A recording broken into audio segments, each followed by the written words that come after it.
বিরল ঘটনা ঘটে যাচ্ছে হোয়াইট হাউসে। বুধবার বিরল এক ঘটনা ঘটে যাচ্ছে যুক্তরাষ্ট্রে।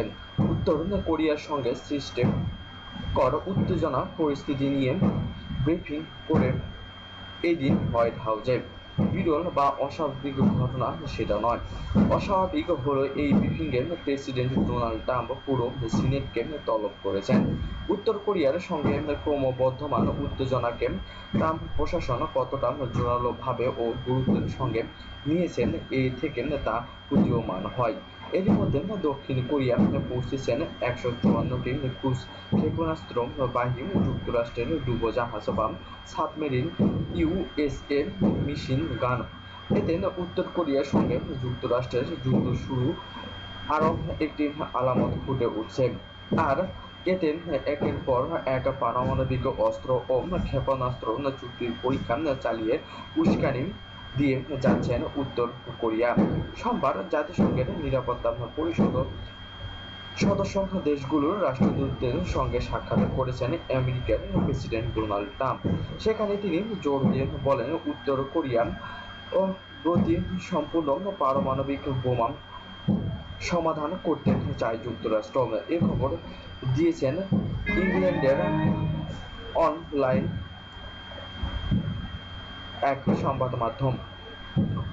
জাতিসংঘের নিরাপত্তা পরিষদের বৈঠকে ডোনাল্ড ট্রাম্প বলেছেন, উত্তর কোরিয়া এখন যে আচরণ করছেন তা মেনে নেওয়া যায় না। তাদের পারমাণবিক ও ব্যাপক বিধ্বংসী অস্ত্র কর্মসূচির বিরুদ্ধে আরো কঠোর বা শক্তিশালী হতে হবে জাতিসংঘের নিরাপত্তা পরিষদকে। তিনি আরো বলেন, বিশ্বের জন্য একটি বড় সমস্যা হলো উত্তর কোরিয়া। এটা এমন একটা সমস্যা যা আমাদেরকে শেষ পর্যন্ত সমাধান করতে হবে। একই পরিষদের বিভিন্ন দেশের স্বরাষ্ট্র মন্ত্রীদের সঙ্গে এই ইস্যুতে আগামী শুক্রবার বৈঠক করার কথা জানিয়েছেন আমেরিকার পররাষ্ট্রমন্ত্রী ক্রিস্টিনা সন।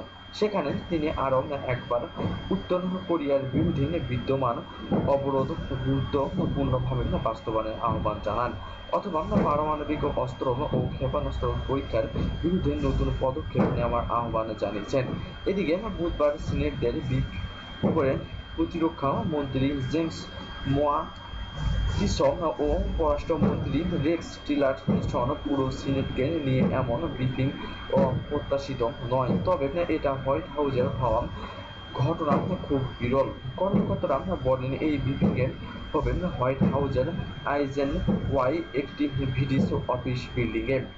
জাতির নিরাপত্তা পরিষদের মুখপাত্র মাইকেল অ্যাটন বলেন, যেহেতু সিনেটের বৈঠক করার মতো নিজস্ব জায়গা আছে, তবুও এই ব্রিফিং আহ্বান করেছেন প্রেসিডেন্ট নিজে।